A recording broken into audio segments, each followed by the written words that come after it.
In this video, we're going to explore the deep topic of lying. We're going to talk about the reality of lying, how we've all told them, what this all means, what kind of outcomes occur because of them, and contrastingly, what could occur if nobody ever told a lie, including the simplest of white lies.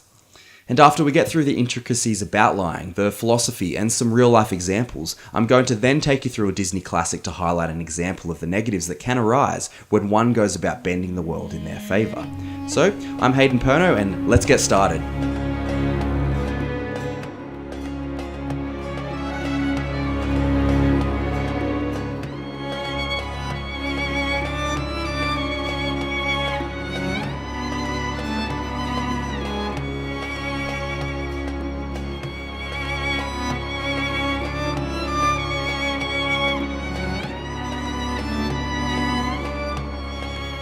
We all know that the truth can, at times, be difficult to handle. After all, the truth isn't always what we want to hear or know about someone or something. But we all know what it's like to be on the receiving end of a lie. We've all encountered a liar, and we've all been one too. From a young age, we learned that lies could get us what we want, regardless of morals, retrospect, and regret that may surface down the line. And it seems that fear led us to becoming little liars. It was the fear of getting into trouble, of hurting someone's feelings, of losing something, that opened our eyes to the power one gains from wielding a lie.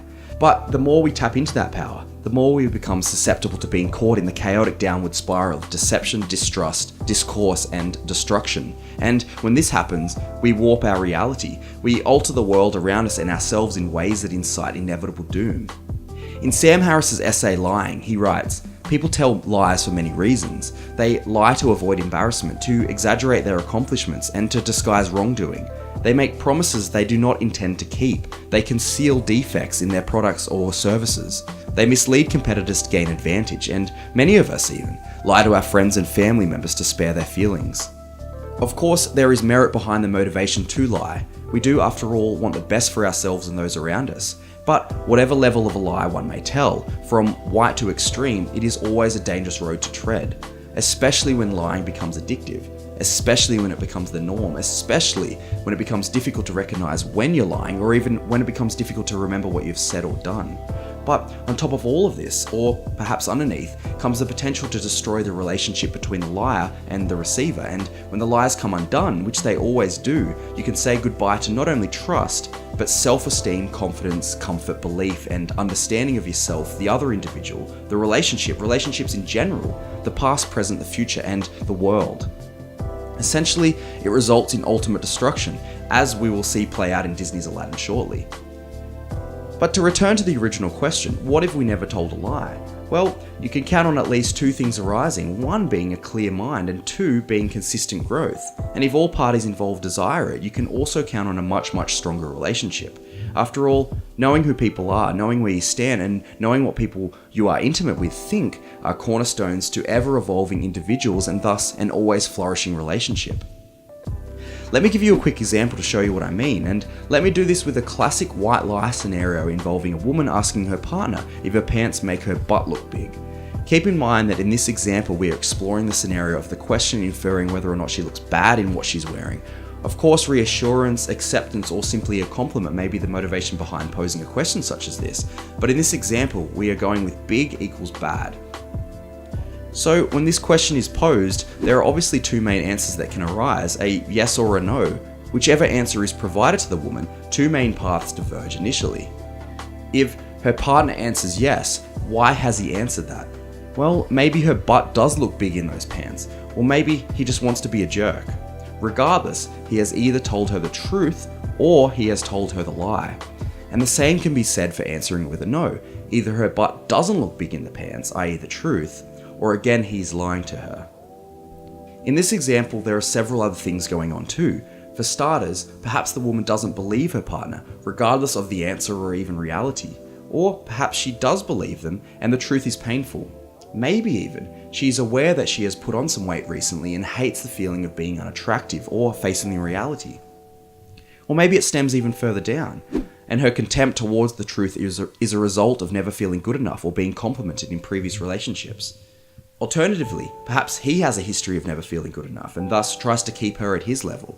Or perhaps he's being protective of his partner's feelings and thus tells her the answer he thinks she wants to hear.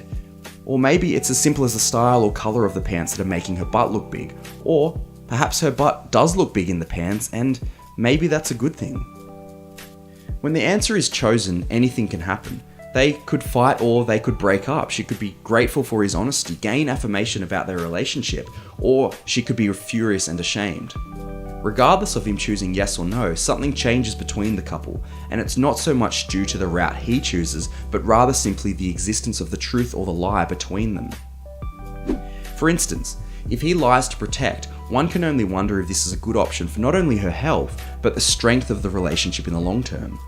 Or if he lies to be a jerk, one could wonder here if he is even happy in the relationship. But if he tells the truth, regardless of how difficult it may be for both parties involved, growth occurs. And as Sam Harris writes, if the truth itself is painful to tell, there are often background truths that are not. If they fight in light of the truth, how drastic does it get? If it escalates, maybe there were some underlying problems between them anyway. But if it remains calm and they manage to talk through some things, maybe they uncover some truths that they both need to work through. Things like their health or self-confidence, self-acceptance, reassurance, or maybe they realize that they shouldn't be so damn petty. Furthermore, if an honest answer does lead to a breakup, then does the person answering want to be with someone that will cycle through the list of potential problems in a relationship so fast that they arrive at such a drastic decision anyway? Despite all of this, what would be worse? Telling her the truth in the moment, regardless of the potential subjectiveness that may exist, or telling her it in 5 years when each of them have invested more time, energy, and emotion into the relationship? The same can be said when, say, a friend is trying to succeed in an artistic endeavour. If this person wants to be a successful comedian, for example, yet they are not very good, yet their friends always tell them that they are great and they should just keep on trying, then where is this person in 3, 5, 10, or even 20 years? What about if a friend is seeking the successful DJ life and their friends tell them that they are great, yet one night, 5 years down the line, someone comes up to them at the club and tells them that nobody likes the records that they play, that their mixing is totally sloppy, and only a fool would open up the way they do, then what? As Harris writes, to lie is to intentionally mislead others when they expect honest communication. And to see this play out, consider the difference between the comedian's friends telling them instead that they should perhaps work on the delivery of their opening joke to get the audience in the mood, or they ask their DJ friend how much they practice mixing each week. Sometimes the truth can come with some sugar or some context to give the respondent a better idea of the reality, rather than just throwing out a white lie every now and then. Obviously, bias and subjectiveness arises here also, plus the fact that you shouldn't always rely upon other people's opinions in your life to do what you like. But you can see the potential for a true friend to help another friend by speaking up, instead of brushing things under the carpet in an attempt to protect the individual. While the truth may damage the person in the short term, much like it could potentially destroy a relationship, or at the very least the night, in the long run, all individuals involved could only benefit. And if it happens to destroy the relationship, minus the existence of potential pettiness, maybe it wasn't so strong to begin with. Maybe the relationship and the individuals involved needed this kind of destruction to truly grow anyway. After all, what is worse, the girl receiving the truth from their partner, or arriving at the party and having people laugh and point at her behind her back? To lie is to set yourself up in the world around you in the direction of destruction, whether it be instantly or many years down the track. Warping your reality is immediately stripping more layers off your already thin ice of existence. And as Harris writes, the moment we consider our dishonesty from the point of view of those we lie to, we recognize that we would feel betrayed if the roles were reversed. Let's now take a look briefly at how lies and deception can play out in Disney's take on the story of Aladdin and the lamp. We all know how this story begins. We meet Aladdin the street rat, scavenging for food with Abu. We see him being chased by the palace guards for a loaf of bread. We also learn about his morals. For example, we watch him give the bread to 2 hungry children and then take a whip to his arm to protect another. We then learn of his reality as he returns home, which is actually a penthouse overlooking the palace and many of us would love to own. But one day this diamond in the rough gets lucky and spots a beautiful girl stumbling around his stomping grounds. He saves this girl from losing her hand, takes her to his home, and eventually finds out that she is a princess, just as he is captured by the palace guards.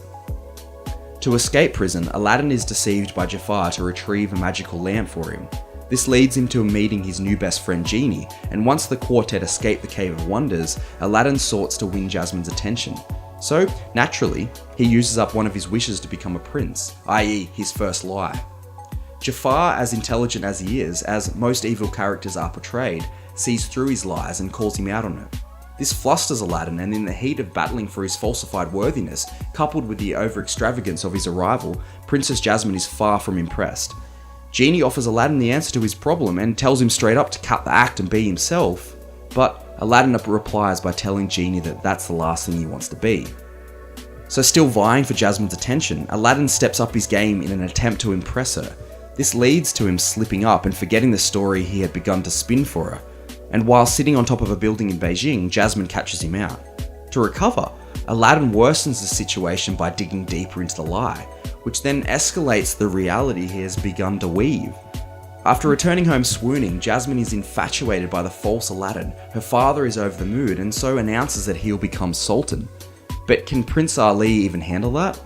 While he may think that, for the first time in his life, things are going right, things are about to come crashing down, and on the day of the future Sultan's announcement, Aladdin implodes.